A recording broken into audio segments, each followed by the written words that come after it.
Movember. It's day 8, and what I wanted to do a video on today was the 13 tips for how to deal with managing flashbacks, which is a tool of Pete Walker's out of this book, Complex PTSD from Surviving to Thriving, and it's a standalone document on his website, pete_walker.com. He developed this tool for people that suffered from some sort of developmental trauma that came back up in their adult life, and he calls them emotional flashbacks. John Bradshaw might have called them shame attacks. But for the purpose of this video, I want to see if I can adapt this resource directly to help betrayed partners that have got a complex post-traumatic stress reactiveness due to sex addiction and infidelity and the gaslighting that goes with that leaves them not being able to make sense of their world at all and going into a trauma reaction as a result. There's a lot of work that happens with addicts and helping them try and help their partners heal by tools I've got on my website, the AVRs from Carol Jurgensen's sheet and from her book, Help Her Heal, and her new book, Help Them Heal.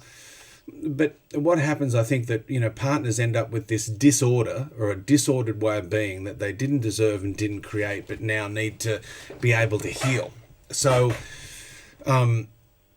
if their partner is in good enough recovery and is being transparent and honest, and that's being able to be trackable and traceable to the best of their ability, then it's in the partner's best interest to learn how to manage when they go into a flashback, to regulate their own state, to go from, if I had to use a visual, to go from being, from when we go from our frontal cortex into this limbic reaction, what these flashback memories do is help us get back to this executive thinking, which is in the partner's best interest to get back to that executive thinking. Staying in a limbic fight zone of blame and injustice, or flight, where we just run and escape, or freeze, where we just shut down and can't come to our own aid, or even fawn and try and make the addict okay so you'll be okay. All those responses leave us vulnerable. So it's in our interest to be able to get our frontal cortex back, to get our executive thinking back, to get ourselves safe. So let's go through it. Even though this is sort of unreadable, and that's okay, this is the PDF you can get free on Pete's website of what I'm just about to read, and you can screenshot if you want to, but it's a free downloadable PDF that you can get. So let me take you through the 13 tips for managing flashbacks, and I'll adapt it as I go with my language around the but if something is, you're going along in your day, you're a betrayed spouse, and all of a sudden a thought, a smell, a memory, a behavior, an activity, some action triggers you into this limbic reaction, right? So we're now in a trauma response. So the first one, it's obvious, but it's to say to yourself that I'm having a flashback. And Pete says here that flashbacks take us back to the timeless part of the psyche that feels helpless, hopeless, and surrounded by danger, as we were in childhood, and for betrayed partners, as we were at sort of discovery day, whenever we had that discovery trauma or the staggered disclosure trauma. We can go back to that point. The feelings and sensations you're experiencing are past memories and cannot hurt you now. Now, we can still feel the pain from them, but what happens is that it puts us back to that same danger, like we're going to get hurt all over again from the same reason, and that's what Pete's saying here. That's not going to happen. We're flashing back to something. So for first things first, try and tell myself I'm having a flashback. The second one is remind yourself, I'm afraid, but I'm not in danger. Now, like I said, for betrayed spouses, the partner's got to be in recovery, and there needs to be enough tangible evidence of that. If that's the case, then we're reminding ourselves, look, I feel fear, but I'm not in danger. And Pete expands that too. Remember, you are now in the safety of the present, far from the danger of the past. Now, for betrayal trauma, unlike childhood trauma, it mightn't be as far into recovery for the addicts, so the partner might still be vulnerable. But again, we want to get our executive thinking back. So if we really haven't got tangible evidence of absolute danger, it's just tuning into I'm afraid, but I'm not in danger. The third one is own your right or need to have boundaries. Now remind yourself that you do not have to allow anyone to mistreat you. You are free to leave dangerous situations or protest unfair behavior. Now, if the addict's had a bit of a slip or done a second look or needing to own something, then you've got a right to set boundaries. And for betrayed partners here, this is where you would exercise some of those boundaries you've already probably got set up, to look through someone's phone, look through their bank account, look at their tracker to see where they'd been that day, and to get some evidence. So again, instead of being disempowered and going to that mid-brain that's all about survival, if we can get our executive thinking back and start to regulate our state, we've got the right to get evidence for our safety through the setting of boundaries. Speak reassuringly to your inner child. Now, this might the inner child idea might not work for a betrayed spouse, but what we can do is speak reassuringly to ourselves, that we can speak with some mindful self-compassion, that we have the right to take care of ourselves right now, with the right to safety. We can, I know that with some of the work of Kristen Neff and Christopher Germer, it talks about, affectionate breathing, calming ourselves. Again, our goal here is to get our executive thinking back, to get back into our full capabilities to take care of ourselves.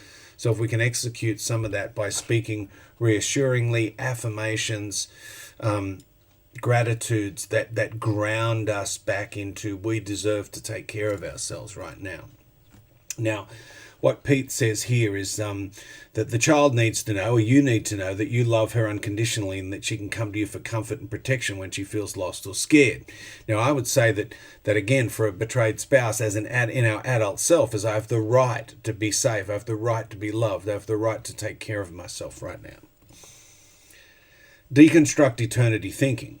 So in childhood, fear and abandonment feels endless, and a safer future is unimaginable. Remember, the flashback will pass as it has many times. Now, again, for betrayed spouses, this is the case. We go back to that discovery trauma, betrayal trauma.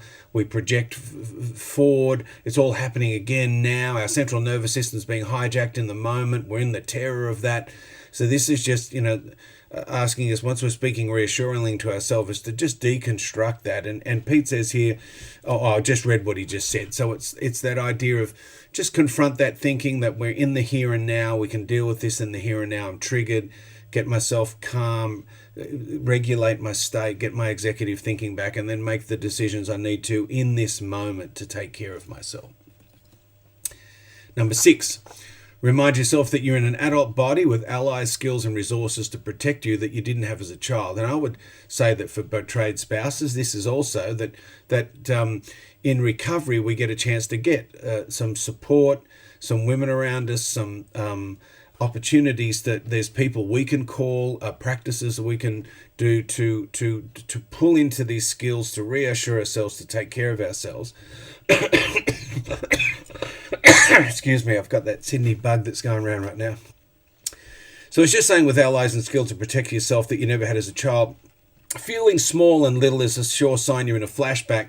And I would say the same thing goes for when you're a betrayed spouse. If we feel really small, really powerless, everything's too big around us, that's just letting us know, I'm in that flashback. I've got to take care of myself. All hands on deck to regulate. A lot of those are CBT skills, but this is where Pete really pulls into that somatic experience. Now, some of the somatic information out there would probably say start with this, but there are a list of tools. They don't have to be done in a linear fashion, but you can pull into any of these at any time. You might find that easing yourself back into your body, gently relax your body, breathing deeply and slowly, slowing down, finding a safe place to unwind and soothe yourself, and feel the fear in your body without reacting to it. He expands on all of these, not by much, but the gentle ask your body to relax. It's just going through the major muscle groups, tensing them, and then softly relaxing them. Breathing deeply and slowly, holding our breath it sort of gives the body a sign that we're in danger. Slowing down, rushing presses the psyche's panic button. So if we can slow, breathe, get calm, release the stress from our body, this will sort of tell our brain that we're in fear, but we're not in danger. It helps get that frontal cortex back online. And the fear without reacting to it does feel hard to do. But again, if there's enough evidence that we're safe, it's in our interest to do this. So it's just saying here that the finding a safe place and then feeling the fear. The finding a safe place is to unwind and soothe yourself. Wrap yourself in a blanket, hold a stuffed animal, lie down in a closet or bath, take a nap, use a weighted blanket or weighted stuffed animal to just ground yourself back into our body. The fear without reacting to it is, fear is just an energy in the body that cannot hurt you if you do not run from it or react self-destructively to it. So say, I'll feel the fear and do it anyway. If I can just get used to it being an energy, breathe, calm my musculature, slow down, it will dissipate and pass. Resist the inner critic's urges to drasticizing and catastrophizing. Now, what Pete says here is there's two ways to do that, and that's through thought stopping and thought substituting. Thought stopping is to halt its endless exaggeration of danger and constant planning to control the uncontrollable, refuse to shame or hate or abandon yourself, and channel the anger of self-attack into saying no to unfair self-criticism. So in this case there, that constant planning to control the uncontrollable, what I see partners do is, just out of terror that they're going to be injured again, is they get violent, they get verbally abusive, they start swearing. And now again, there's been injustice. This is not to say that these things aren't understandable reactions to really unfair treatment. But what we're talking about here is moving through a flashback to get control back over self, when here he's saying trying to control the other is not where our power lies. So this thought stopping and then thought substituting is to replace negative thinking with a memorized list of qualities or accomplishments. Again, with betrayed spouses, I'd say, what are some of those affirmations and new core beliefs that we've got about our own empowerment and our own right to safety and our own boundaries? When I spoke to Pete Walker about what he thinks about, all the modern trauma treatments and what he really puts his money in personally, he says that he thinks that the thousands of hours he spent in recovery just thought stopping and thought substituting has really been the anchor of his recovery. And I thought I really appreciated that, because it is a chop wood and cart water approach, and it's not easy. There's no magic cure. But if we can continue to arrest that and just redirect it, we can get back in control of our own sense of self. The next one, number 9, allow yourself to grieve. Pete says here, flashbacks are opportunities to release old, unexpressed feelings of fear, hurt, and abandonment, and to validate and then soothe the child's past experience of helplessness and hopelessness. Healthy grieving can turn our tears into self-compassion and our anger into self-protection. And again here, when it comes to betrayed spouses, I think especially when you've got a partner in recovery, I try and tell my guys that I need them to become AVR ninjas. And the AVR formula is a technique of acknowledge, validate, and reassure out of the Carol Jurgensen-Sheets book, Help Her Heal. And so when a partner is in a flashback, it's not only an opportunity for them to heal and grieve and get rid of some of that sadness. If you're in relationship and your partner's been triggered by something indirectly or directly, we get a great opportunity here to assist in this grieving process by helping validate what's happened. Cultivate safe relationships and seek support. Take time alone when you need it, but don't let shame isolate you. Feeling shame doesn't mean you are shameful. Educate your intimates about the flashbacks and ask them to help you talk and feel your way through them. Now, if you're partnered in recovery and stayed in that relationship, then the Help Her Heal workbook takes you through a lot of tasks that really help achieve this. And then I would say that even though the cohort of betrayed spouses is really under-resourced, there is some great emerging resources in Australia and overseas that do offer group support, and none of it's perfect, but it's really a market that's growing to try and meet that need. So please look out for those places. Partner Hope, Michelle Mays, Bloom for Women, Dr. Kevin Skinner, Dr. Jake Porter, all of these folks, Carol Jurgensen-Sheets, Center for Healthy Sex with Alexandra Katahakis, Rob Weiss and his Seeking Integrity. There's Sherry Keffer for Christian Women. There's a lot of places now starting to offer groups and services. In Australia, there'd be Andrea Murray, Cara Cross, and Michael Rooney, and Sherilyn Drayton. And Sherilyn has just opened a women's healing retreat for betrayed spouses. So we're getting there. Number 11, learn to identify triggers. What Pete says here is if we can learn to identify the types of triggers that lead to flashbacks, we can start to avoid unsafe people, places, and activities and triggering mental processes. Practice preventative maintenance with these steps when triggering situations are unavoidable. Now, where that can happen is someone's done a full disclosure and the betrayed partner now knows the detail, the truth. They can start to set some boundaries that do avoid that. I've seen people sell holiday homes, cars, change bedroom furniture, sell houses, not go to certain suburbs anymore or beaches. We start to get some agency back to set limits to lessen triggers. And I think that this is another way that we can start to wrestle back control and keep us in our frontal cortex so we're only dealing with those accidental triggers that come up as we go along. We can start to manage some of those ones we know that are really going to hurt us. 12, find out what you're flashing back to. Generally, it's Pete saying here, flashbacks are opportunities to discover, validate, and heal the wounds from the past abuse and abandonment. They also point to our still unmet developmental needs and can provide motivation to get them met. So again, with partners, I think through doing ongoing check-ins and FANOS or safer check-ins and doing AVRs, we start to identify and tweak and turn things into a more safety than less. And the other thing here is that sometimes it's another opportunity for men to do those AVRs when they've been triggered, when they've been able to identify what they're flashing back to. It's a great chance for us to acknowledge and validate and reassure our partner that we're not in that place anymore and that they're in recovery and really committed to the relationship. And is there anything I can do to help you heal?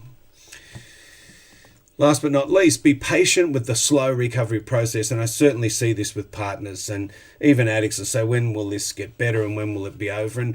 And one of the encouraging phrases that's coming out of the betrayal trauma healing field right now, and Carol Jurgensen Sheets really works on it in her material, is post-traumatic growth.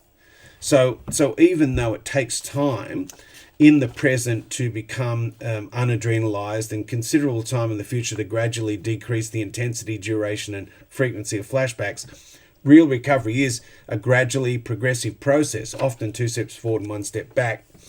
And it's not an attained salvation fantasy. Don't beat yourself up for having a flashback. And I remember being really curious about that, not an attained salvation fantasy. And for people with developmental trauma, it's like, oh, I'll do these things and it'll all get better and it'll go away. And it doesn't. It's usually something we've got to manage and work with for a long time. And I would say betrayal trauma is like that too. What I say to men is that if you're in this relationship now, it's this time, the next time, and for all time, their mistrust has been created by our misconduct. And so we got to AVR it today like we did every day. And I see betrayal trauma sometimes a bit like dementia.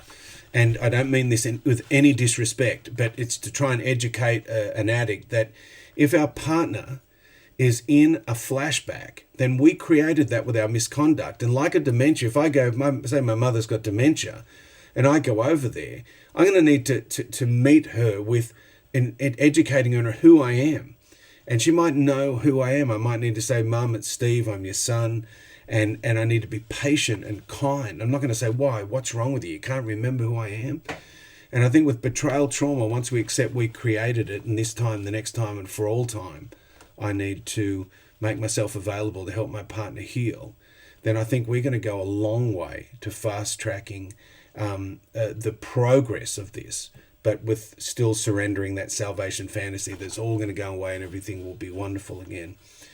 And the idea here is for partners to certainly don't beat ourselves up that we're having a flashback. So that's, I hope, some tools that help with self-regulation around betrayal trauma. That's the Movember QR code. Seems to be the easiest way to get to the site if you've got a smartphone. Please donate some money to me, or some money's trickling in. Thank you very much for those folks that are donating.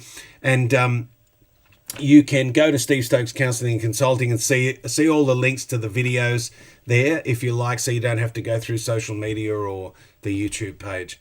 And with that, I will say good night, and I look forward to seeing you tomorrow.